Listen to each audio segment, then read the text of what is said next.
Koregaon park मध्ये झालेल्या आतंकी हमल्याचा आहे, हा बदला पठाणकोटचा आहे, हा बदला संसदेवर झालेल्या हल्ल्याचा आहे, हा बदला पहलगामचा एकट्याचा नसून हा बदला पुलवामाचा आहे, हा बदला हिंदुस्थानाच्या प्रत्येक वीर सैनिकाचा आहे ज्याचं शिर या पाकड्यांनी कापून नेलं आणि युद्धनीती सुद्धा अवलंबली नाही.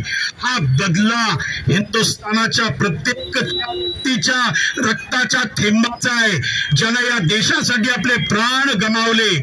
हा बदला 140 कोटी हिंदुस्थान्यांच्या भावनांचा केलेला आदर आहे आणि हा आदर तेव्हाच होतो, असा सूड तेव्हाच घेतला जातो ज्या वेळेला देशाचं नेतृत्व एक कणखर व्यक्ती करत असते.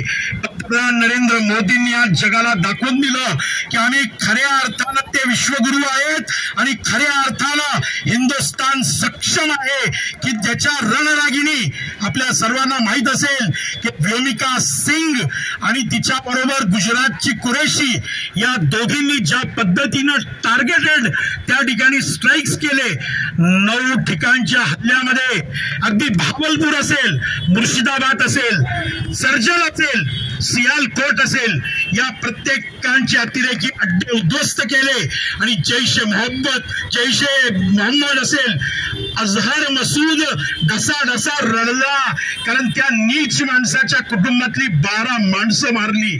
त्याचा ट्विट आहे की मीही याच्यात मेलो असतो तर बरं झालं असतं. हाफिज सईदची बहीण आणि त्याचा नवरा हे सुद्धा या हल्ल्यामध्ये मारले गेले.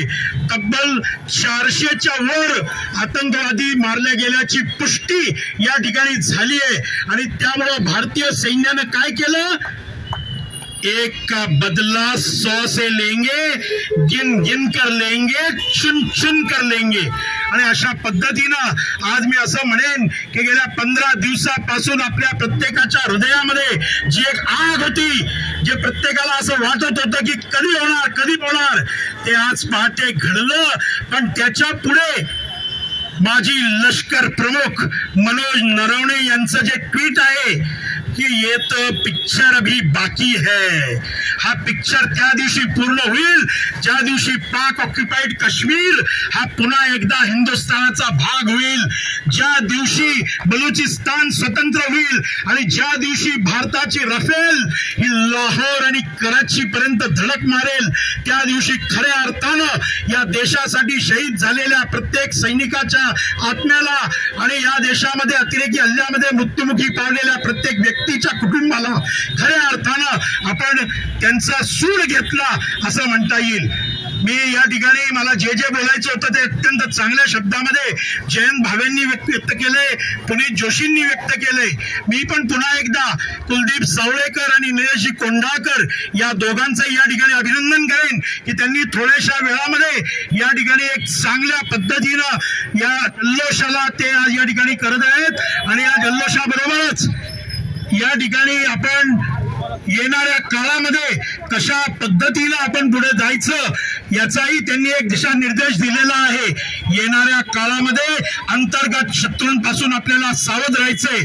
फेसबुक असेल, इंस्टाग्राम असेल, व्हॉट्सअप असेल, याच्यावर हे देशांतर्गत शत्रू अत्यंत घाणेरड्या पद्धतीनं आपल्या देशाची, आपल्या सैन्याची, आपल्या शासनाची हेटाळणी करतायत.